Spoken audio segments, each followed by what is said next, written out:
guys, I've been meaning to do this for a little while, and I've been putting this up for a few days. Just been trying to find a good time to do it. So this is my 50 subscriber special video. One of the reasons why I kind of waited was because I just want to see if I can actually stick with these 50 subscribers. There have been a couple times where a certain amount of people subscribe, then one or two unsubscribed, then I gain them back. Either way, I just wanted to make sure that you want to be subscribed. Anyway, since this is a 50 subscriber special, we are on a little bit visit from my good friend Kwachi. Hey Kwachi, how's it going? Yeah, we got some great movies to talk about today. Logan, the 2017 Amazing Wolverine epic, versus Avengers Endgame, the grand finale of the Infinity Saga. Yeah, I know this is going to be a tough one. Because of how tough this is going to be, I'm really going to forego the whole 5-round structure. Instead, I'm just going to be more of a general comparison. Anyway, let's give you a brief overview of each film. Logan, released in 2017, is the swan song or final film of Hugh Jackman's portrayal as Wolverine on the big screen. Portraying the character since the very first X-Men film in 2000, this final film gives Wolverine fans and the character what they've been waiting for. R-rated film, focus on Wolverine, lots of death, and lots of emotion. While it wasn't the end of a franchise, it did signal the end of an era. Avengers Endgame kinda did both. It's more focused on the end of an era. It is the truly final film of the Infinity Saga, as Kevin Feige has called the first 22 films of the Marvel Cinematic Universe, with Spider-Man Far From Home being described as kind of epilogue. But let's face it, this is really the final chapter. Since epilogues do kind of matter in some cases, and since Far From Home will be kind of setting up a new kind of era for the MC, Avengers Endgame is the end of the Infinity Saga and the Marvel Cinematic Universe as we know it. We've got characters going through something that they've never really gone through before, trying to cope with losing. Now with Logan, we may not have seen the thing that caused him to realize that he can't win or punch his way out of this one, but we do definitely see the aftermath of him trying to live, trying to get on day to day. Actually, in Logan, he's kind of suicidal. His original plan being to buy a boat, go set on sail with him and an old Professor Xavier with either dementia or Alzheimer's or some other mental disease. And as Professor Xavier is happy, he's just going to take one last adamantium bullet and kill himself. That's really dark for a superhero film. Like, Jesus. Well, no one gets that depressed in Endgame. You can really feel the emotion a lot of these characters are going through.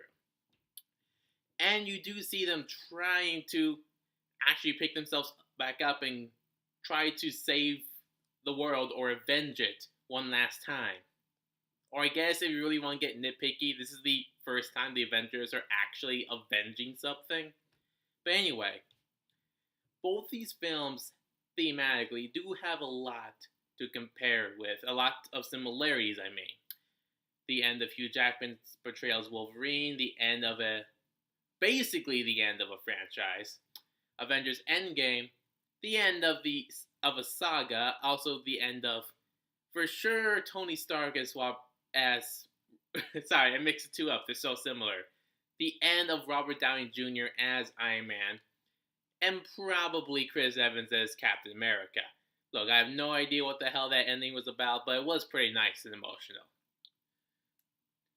So there's a lot of similarities between these two films, and you can understand why they're so difficult to compare with, because while they are very similar, they're in two very different positions.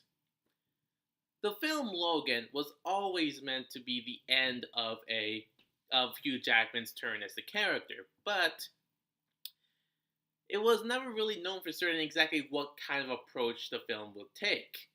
In fact, the R rating wasn't really a confirmed thing until a little bit until certain compromises had to be met with.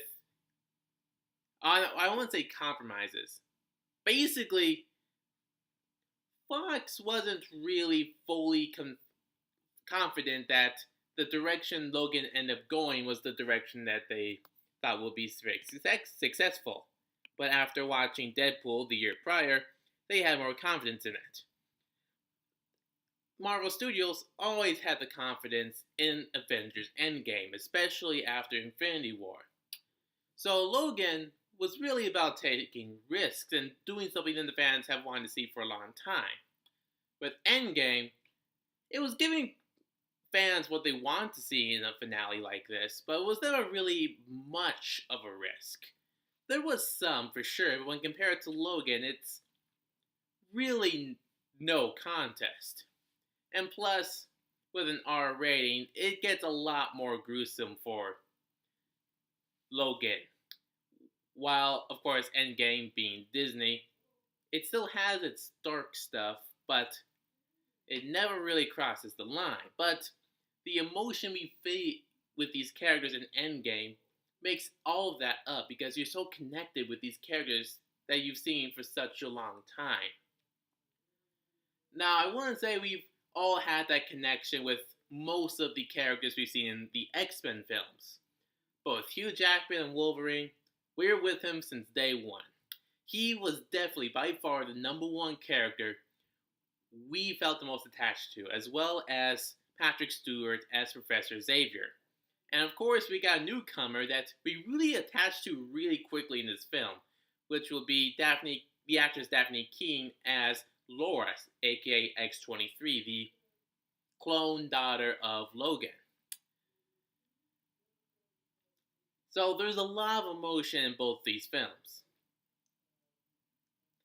And although you could argue with, in terms of Endgame, some moments in that film, while still emotional, were definitely fan service for more fan service sake a little bit.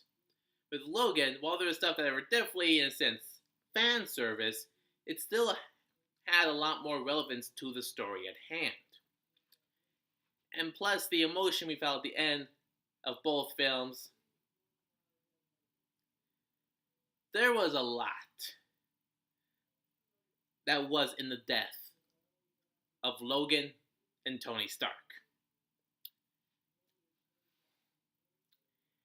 Every time I think about the end of Logan, I have to fight back tears. And it's kind of the same way with Endgame.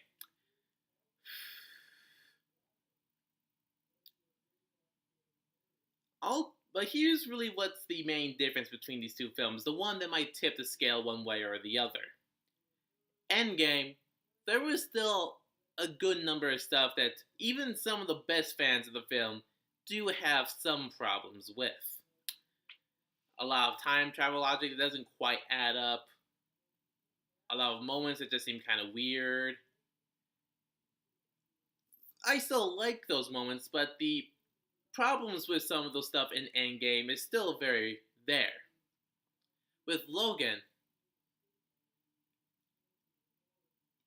if there was anything that people just kind of felt was not quite on point, they didn't really care because it still had that much relevance and importance to the bigger story at hand. I mean, there was a few things I would have liked to change in Endgame, sure. With Logan, I can't really think of anything. I mean, I I just don't think I can really change anything with Logan. And that's the reason Logan wins this face-off. Endgame is amazing. It is epic. And I love it. It has a lot in common with Logan that I really love, appreciate, and value. But I think Logan is just that much more unique in a certain sense. The way it actually handles its characters. Endgame is an amazing superhero film, a truly amazing accomplishment. But Logan is an amazing movie that happens to feature comic book characters, which I really think is the dividing factor here. So, with that being said, Logan wins this face off. Now, I know I've probably pissed a lot of you people off with that. But comment down below your thoughts, like, subscribe, share. Thank you for 50 subscribers, and Quachi and I will see you guys next time.